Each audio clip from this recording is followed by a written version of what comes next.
All right, Southside gang, what's happening, man? We already back. We already know what's happening. You feel me? Let's tap in today, man. We make a couple videos today. Did what I'm sharing. Hope everybody does. They going deep. For Brandon. Rachel. Is that This Trevor is Lawrence? 21-year-old Brandon Reisner Okay. standing Thought alongside that was his Trevor two Lawrence for a minute. parents. For the last 6 hours, Brandon has been on the run from police after brutally killing his best friend.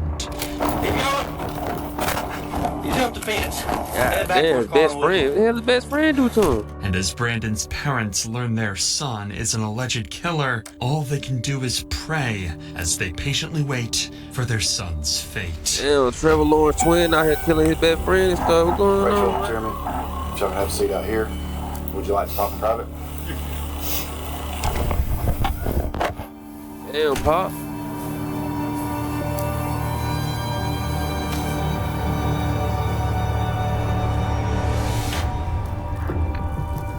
Alright, let's get into it, man. Let's get into it.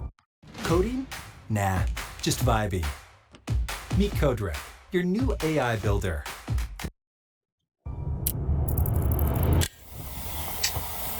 If y'all On a cold November morning Y'all in got y'all fire, 2022, y'all smoke, man. a Go ahead ditched and light that Toyota thing up, man. Prius You dig what would be I'm saying? discovered by officers in Rome, Georgia. There's nothing. That's what I was looking for. There's nothing. Why this car was ditched in the middle of a creek is something police were yet to figure out. They put Y'all don't think he's in there? No, I didn't argue. Okay.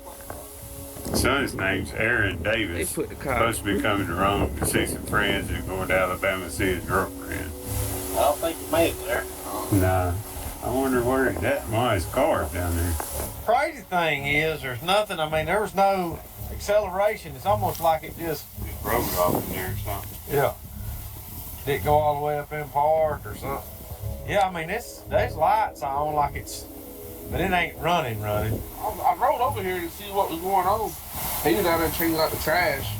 A tow truck would eventually come and lift the vehicle out from the creek, and upon searching the license plate number, they would discover it belonged to 21-year-old Aaron Davis. Okay. Luckily, the town of Rome, Georgia is they in relatively Rome, small, Georgia? and officers That's were like already North Georgia. familiar with the name. So, Lieutenant Like 2 hours Sailors long would way. give Aaron's father a call a few minutes later. Then I gotta go visit his girlfriend in Alabama after that. Okay. Yeah, can you see if you maybe can get a hold of him and check in with him, see where his car's supposed to be? So you just found the car abandoned there? Yeah, it's actually off in a little ditch. We're in the process of getting it out. I don't think there's anybody in it right now. Aaron's car being ditched is just as much of a mystery to his father as it is for the police. However, he did have some useful details he was able to give the lieutenant following this call. The night prior to this footage, Aaron went to visit his longtime friend, Brandon Reisner. The Okay, it's two had Trevor been Lawrence, friends since Trevor middle Lawrence school, looking, and motherfucker. their friendship continued all the way through college. Aaron had just recently graduated from Brigham Young University, so his over 60-mile travel to visit Brandon Damn. was meant to celebrate the new start to adulthood. But ever since Aaron had left for Brandon's house, nobody had heard from him, and his phone would go straight to voicemail. All of these strange 24 mysteries hours. would lead Aaron's father to file a missing persons report, and an investigation to find Aaron would officially begin. First, and most obviously, police would give Brandon Reisner a call, as he was supposedly the last person to have been in contact with Aaron. Hey, I'm Lieutenant Sailors, Rome Police. You doing all right today? Yes, I am. I'm looking for my friend right now. Yeah, that's what I was calling about. I don't. He you beat him hadn't to the heard chase. from I have not. I've tried calling him and it's just gone straight to voicemail. And I heard he was at Heritage Park, so that's where I'm at right now. So I'm looking around. Do you guys know where the car was? Yeah, it was The car. in a ditch over there. When's the last time you saw her? What? I saw him last night. About what time? You low-key telling we on us, huh? started drinking around like 12 Uh-huh. noon. He started throwing up pretty bad. He told me to leave him alone. I guess I woke up around like 1 or 2 a.m. Uh-huh. And that's when I saw that his car was gone. All right. Well, if y'all hear from him, let us know, okay? Yeah, thank you so much, sir. All right. Bye-bye. Nah, they ain't Brandon's story sound right made though. complete sense. They smile make He complete even sense. claimed to Nah, be he actively looking for ain't Aaron even at the asked time of about the the phone car. call, as any good friend would do.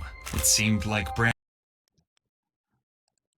to get more answers about what happened the night before, this time face to face.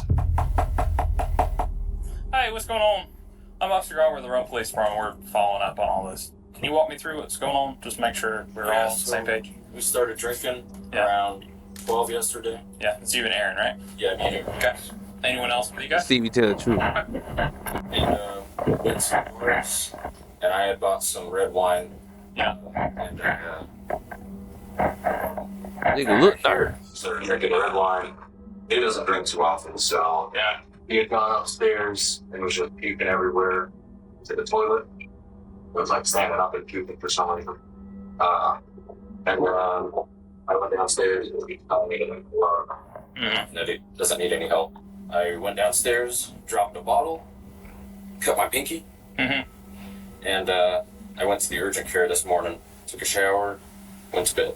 Okay. Cut your And, pinky woke and up went to the urgent care. 1 to 2 a.m. and his car's gone.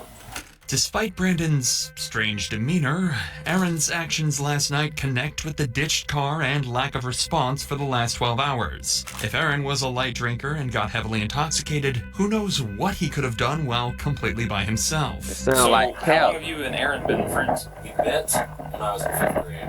Okay. And then we became more like close friends, I'd say, like around freshman. We're still trying to find him. I don't know. You know, he may just be staying at a hotel, sleeping off whatever happened last night. Yeah. It doesn't necessarily mean he's in danger or anything like that. You have any problem with us checking inside the house? No problem. No ferocious iguanas or anything? You never know, man. People have all kinds of pets. The officer would search the house and Okay, you find let him some in. interesting discoveries. That's a nice Several little doors crib. would be locked, specifically the door leading to Aaron's room, where he supposedly threw up several times. This was strange, so Brandon would be called inside to help get them up to Aaron's room. Okay. Do you mind coming in here with me so you can just show me where I'm going and all that? Yeah. Just makes it a little bit easier. The bathroom is up there that he was up chucking in. I got you. Up chucking. Oh, Lord. No, they didn't know Jones, but Is that what's in the laundry?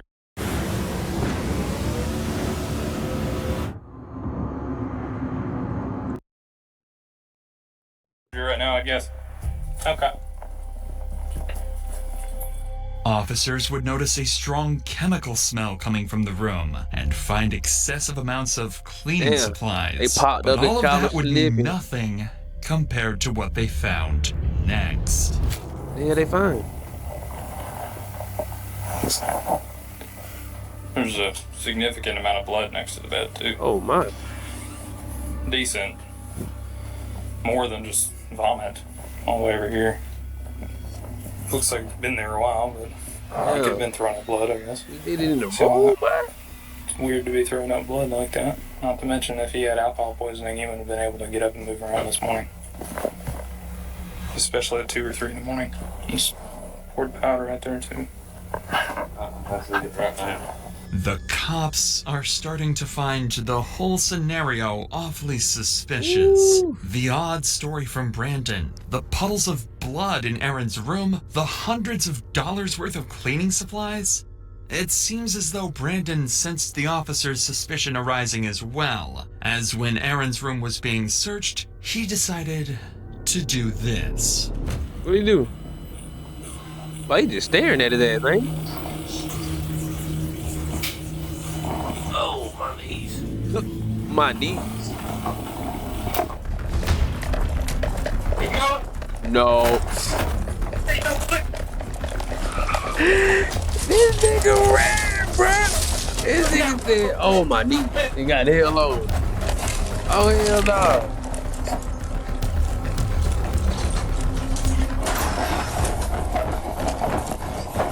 You jumped the fence. Head back towards Collinwood. Hey, he getting the hell on, boy. Somewhere between LaPorte and Eastside, could be in these houses. Go. Go up to the house, get in the backyard. Possible But he was 243 getting the hell suspect. on, wasn't he? Head back to the bar. Run back towards 8. Give me more units. Unfortunately, officers lost sight of Brandon. Damn. He officially managed to escape the police. Damn. At least for now.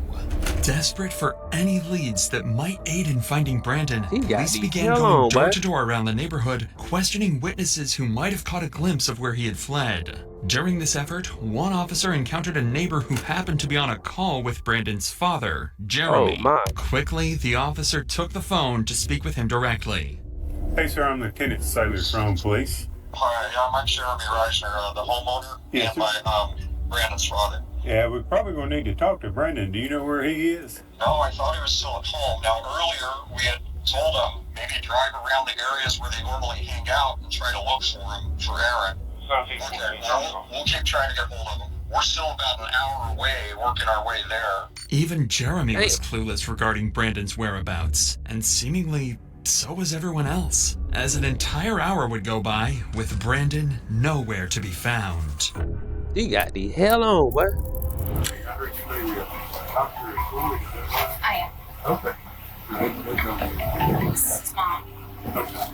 Sorry, I realize you might not be able to answer this question. I don't know the answer, but I'll try. Is there suspicion that Brandon was involved in what, hurting Aaron or something? There's suspicion that something happened in the home. Beyond getting drunk and throwing up? Well, we don't know. They're lifelong friends. We called back after the boy's mom called us. I called back and said, when did you last see Aaron? He says, I guess he left. Damn, not lifelong friend. That's all we did. He went to look for him where the car was reported. Yes. Powers that be have our number? Yes, sir. Yes. Yeah. Mhm. While trying his best to assist the police with the investigation, Jeremy would return to his house, where he discovered Brandon's phone. Up until that point, Jeremy had been doing everything he could to help the police track down his son. However, after finding the phone, his cooperation came to a sudden stop. He refused to hand the phone over, leaving police to wonder, had he seen something on it? Or was he hiding something far more unsettling? But before we get to that, Jeremy is not alone in facing a tragedy. Unfortunately, it can happen to any of us. Take Yvette Torres. She was walking home from work in Philadelphia until he could better understand the situation. After all, Brandon is his son, and he is innocent until proven guilty. So giving up the phone could be a tragic mistake. Again, hours go by with no further leads or clues as to where Brandon went. What Jeremy managed to find on Brandon's phone during this period will forever remain a mystery. However, when police spoke to him again, his demeanor would shift dramatically. What's the status? So, first of all, I understand you found his cell phone. That's right. You want to turn that over to us? Maybe. Okay. I do. My gut says yes, but at the same time, Yeah, I mean, I don't know. we'll probably need to go through it and see at least maybe where he's been today. There is a significant amount of blood in that upstairs bedroom and on the carpet. But I wanted to be straight up with you. No, y'all go home fine. Okay. I appreciate that. Do you have a warrant that would include the phone? No, we'd have to get one at some point. So we couldn't go into it without that. So Some text back and forth. maybe something helps. And I know. That's him. But I can't promise you that. 'Cause I don't. No, I know. Yeah, I don't know what all's in there. So. I want to. I was, as a, Damn. As a father, I understand. all right. Well, yeah, I'm gonna keep walking. Imagine being Damn, able to build boy. an app with your name I'll on hold it down. just by thinking I ain't about gonna it. Meet Base 4. Something had changed. Whatever was on that phone had to be disturbing, and the officer seemed to Shit, have I don't caught know what's on on to that this as motherfucker. well. Because he doesn't know what's going on. But he seemed a little shocked that we're at his house. You know, he seemed respectful in the sense that he was okay with us being at his house and doing what we needed to do. I couldn't really get a feel for him. He may just be covering for his kid. He's gotta be. Him having the phone not being shattered tells me that his son handed it to him. So he found the phone. Handed it to him. Found the phone. But doesn't want to give it to us without searching it. Text messages not there. Probably. He was telling Randy that there were texts there about him asking for if anyone had seen Aaron already. I wonder if those texts were sent since we've been here though. These officers were spot on with their theory. On the phone, Brandon would leave an array of horrifying notes, such as, his scream became a gargle as he swallowed his tongue. I like dark places where my mind melts. It feels so good and I feel so cool. My brain's a waterfall running out of my nose like drool. I can turn myself on in the blink of an eye. They notified me as the smartest man alive. Additionally, he would leave a to-do list following the murder of Aaron. 1. Schedule last 3 songs. This was in reference to his YouTube channel where he would post his music. 2. Vacuum. 3. Laundry. 4. Shower in my shower. 5. Take bath. Tomorrow. 1. Text Rachel that Aaron threw up horribly. I think there was some blood in it. 2. I woke up and he was gone. Whether or not these exact messages were what alarmed Jeremy is unknown. But something on that phone made it clear to him that Brandon had killed Aaron. And just an hour later, Jeremy would call police, detailing that he was with Brandon and that he was willing to surrender and turn himself in. So 25 minutes later, Brandon and his parents would arrive at the station. You're with Brandon. Rachel. Jeremy. Thank you. Yeah, that motherfucker's crazy there, boy. That guy there is crazy. You trying to look for a way out, nigga? You know you like to run. He get the hell on, but he don't play that. Rachel, Jeremy, y'all can have a seat out here. I'm gonna take him back there and we'll talk, man. Would you like to talk in private? You need to send somebody out to find the body. Okay. What? I'll be right back out with you, okay? Bro, that nigga, bro, you like Michael Myers, bro. That's what he remind me of. Fucking. Anything in your pockets that I need to know about?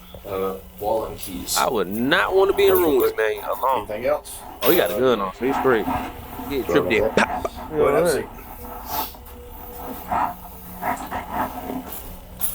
Now that Brandon was secured, the detective would sit him down to try and get a basic confession or any information that might ease the path to conviction. Alright, like I was saying, I'm Detective York. I work here at the wrong PD, of course. Detective York, yep, that's me. So before we get started, got some paperwork you gotta fill out. The detective would start the interview by getting Brandon's basic information and contact addresses. So I'm gonna read you some stuff before we get started, okay? You have the right to remain silent. You have the right to talk to a lawyer for advice before you are asked questions and have him with you during questioning. I would like one. You would like a lawyer, okay? Alright, sit tight for just a minute. Brandon was smart. He knows nothing he says in the interrogation room will go on to help him in court, so he decides to keep his mouth shut.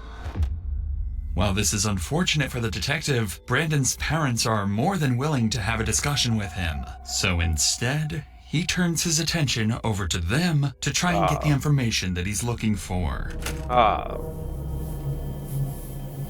Mine slick.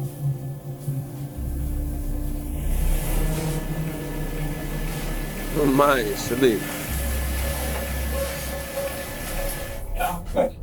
Thank you.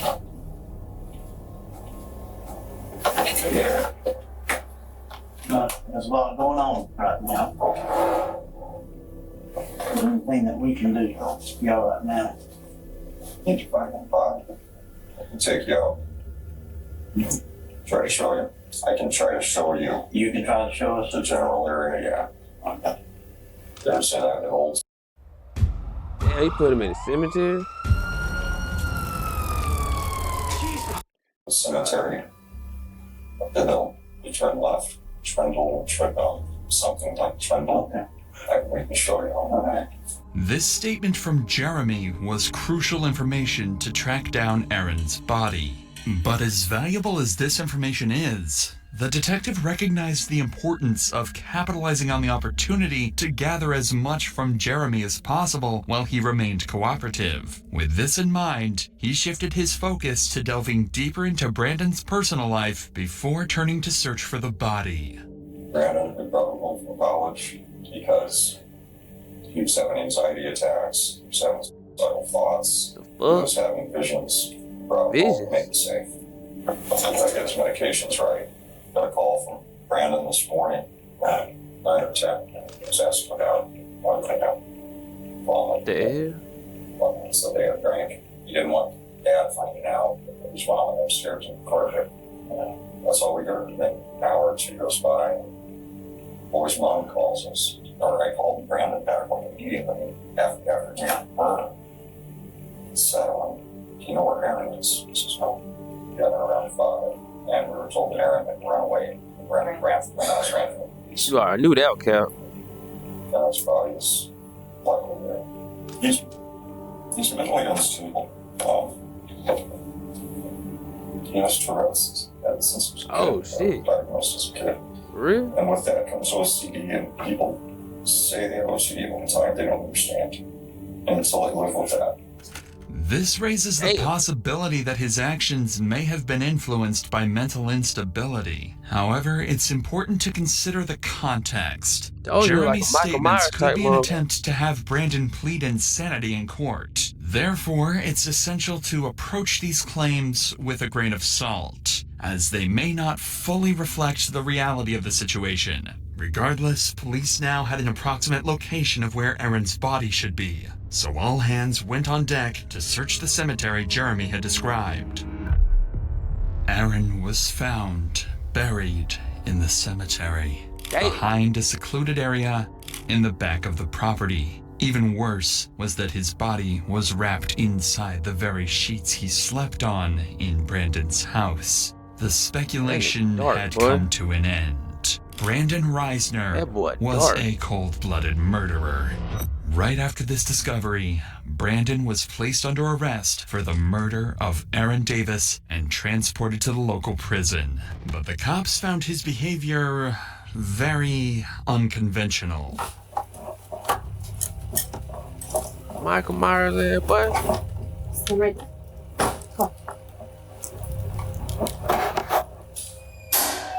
Go up to the counter, right? Let them follow their instructions. This is his property. You got ID in here if you want. For me? No, we're talking to him. You got your ID in there. He ain't gonna need that motherfucker no more. Officers stated that Brandon remained eerily calm while being transported and seemed completely unfazed by the entire situation. And while Brandon had been successfully captured and the case had seemingly came to a successful conclusion, officers had one tragic duty to complete before the end of the day. Break the news to Aaron's parents that their son had been murdered. Any questions here? I don't know a whole lot because I'm not been here doing a lot of research. Be specific. Damn.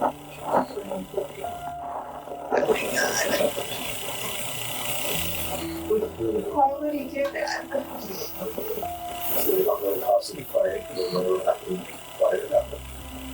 Damn, boy. Why would he do that?